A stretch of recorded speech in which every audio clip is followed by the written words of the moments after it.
Like any artistic medium, cinema as an industry succumbs to the same cisnormative standard for representation time and time again, which is why it is crucial to focus on and analyze those rare examples that claim otherwise. When looking at the total cluster of films that focus on queer storylines, the number of transgender stories told is few and far between. Wikipedia lists just 141 feature films with transgender characters in the entire history of filmmaking. Out of that number, the ones that focus on transmasculine characters are even fewer. Only 23 characters from these films are listed as trans men. Then, with Transmasc stories told outside Anglo-American-dominated queer cinema, the number is fewer still. Only 3 individual films from outside the US and Europe have Transmasc characters, and only 2 feature a trans man as the lead. Despite this tiny statistic, queer representation as a whole has seen a massive increase in recent years. For trans representation in particular, this is due to what has recently been dubbed the Trans New Wave, coined by lecturer Dr. Acadia Ford in their 2023 book, Trans New Wave Cinema, which analyzes this up-and-coming genre of queer cinema. It is also worth noting that while there is not ample cinematic representation for transgender characters in any respect, the focus on transmasculine identities exists substantially less than that for transfeminine ones, which is why it is important to explore extant transmasc films.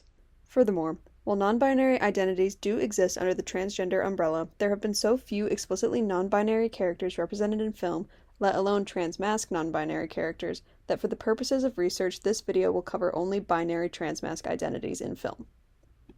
One notable example of a leading trans man in a non-American film is the character Aram in the 2016 Armenian-Iranian film Apricot Groves. Aram is an Armenian-Iranian diasporic individual who lived in the US for his entire childhood and returns to Armenia for the first time to seek familial permission to marry his Armenian girlfriend and for gender-affirming surgery in Iran. The film deals with themes of cultural marital tradition, conservative religious expectations, brotherhood, and ultimately love. It is a rare example of a non-Anglo-American film that deals realistically with the familial fallout and general struggles transmasculine people have to interact with on a day-to-day basis in the real world. Especially in a country like Armenia, which has an incredibly complicated political and cultural history that its diasporic individuals also must interact with, especially those of multiple ethnic backgrounds like Aram. According to the 2019 thesis paper exploring Armenian diasporic cinema from the third space by Shant Bayramian, Aram is more resistant to cultural traditions because his homeland is not as accepting of his identity. Though they note a scene where Aram requests to have his hair cut shorter before his proposal ceremony to appear more like his cisgender brother. As Bayramian states, it is not that Aram is acting as a male in order to assert and accentuate on what is deemed as masculine, but he is doing so to be accepted by the family. Ultimately, the film successfully traverses and articulates differences between ethnicity, Armenian diasporic identity, as well as gender identity, making Apricot Groves an incredibly valuable addition to the trans new wave, highlighting some of the same nuances described in Ford's book on the new genre. Apricot Groves is also a non-English film, with both Armenian and Persian language segments. Language is another vital cultural component that can impact how trans stories are told on screen. According to a 2016 article from the journal Transgender Studies Quarterly, Volume 3, by Helen Leung, the Anglocentric dominance of terms from gay and lesbian to queer and transgender has the power to modulate and modify, if not erase entirely, ways of knowing gendered embodiment and sexual desire through other languages. This lingual expansion of queer cinema beyond that of just English, and therefore a majority of Anglo-European films, is vital to telling transgender stories from around the globe. Apricot Groves is a prime example of a trans story that does not adhere to English boundaries, adding another positive component to its furthering of the trans new wave.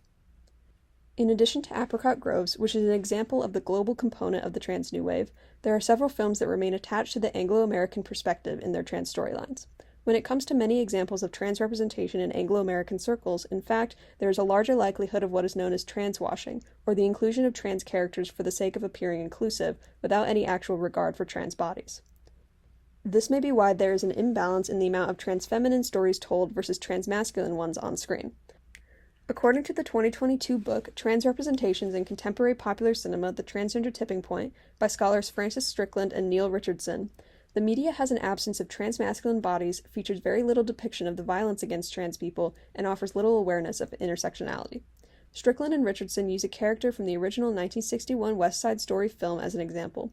The character Anybody's, who is only identified as a tomboy in the script, may be one of the earliest representations of a transmasculine character. However, in Steven Spielberg's 2021 version, the character is supposedly explicitly trans, though only has one line where this is confirmed, perhaps an attempt from Spielberg to fix just one of the multitude of problematic aspects from the 1961 film. I can't go to jail, Deez. Dry up, Weepy, or else go sit on the ladies' bench with the other dickless wonder. Leave her be. Get stuffed, why don't you? Go back to the zoo, why don't you? Go suck on your sister's titty, why don't you, you guinea hyena? Hey, Krupke, you made a mistake. She ain't a jet. She nags us all the time. Hey, I ought to be a jet. Tony told me She I ain't could a take jet. on She any ain't four a of you in a girl. fight. Dumb girl. I ain't a girl. She looks like some kind of biological disaster, but I pantsed her once, and under oath, she's a girl. I said I ain't no goddamn girl, you shriveled dick dago panty! Get off of him. Cut it out! Now! Strickland and Richardson argue that anybody's character is an example of transwashing for this reason. The character's transness has no other notes and is not furthering the representation of trans people in any meaningful way, making West Side Story an example of how an Anglo-American-made film may be a contribution towards the trans new wave, but not one that properly represents a transmasculine story. Of course, the existence of the trans new wave as a whole would not be possible without pre-existing trans films like the 1999 movie Boys Don't Cry. Furthermore, lesser-known films like the 1986 Brazilian film Vera, which also features a transmasculine lead, make it clear that there has always been a desire to tell non-Anglo-American trans stories. Coincidentally, both of these films are retellings of the tragic lives of real-life trans men. Boys Don't Cry tells the story of American trans man Brandon Tina, while Vera tells the story of trans-Brazilian poet Anderson Bigode Herzer. In a 2003 article written by scholar Melissa Rigney for the journal Film Criticism, Volume 28, the impact of early transmasc stories like these ones are explored. Rigney states that after the release of Boys Don't Cry, audiences were introduced to a transgender character that was not demonized as either a killer, sexual predator, or deranged, marking these films as the first of their kind and true predecessors to the trans new wave. Some other examples of trans new wave cinema worth exploring include the 2013 Australian film 52 Tuesdays and the 2020 French-Belgian film A Good Man. The trans new wave is still ongoing as a period of queer cinema with no specific beginning or end in sight. Of course, with recent legislature in question for the U.S., the representation of trans people in film comes at a crucial time in history. In terms of scope, the trans new wave is not a tsunami, but it is still worth researching as a vital resource for queer cinematic representation.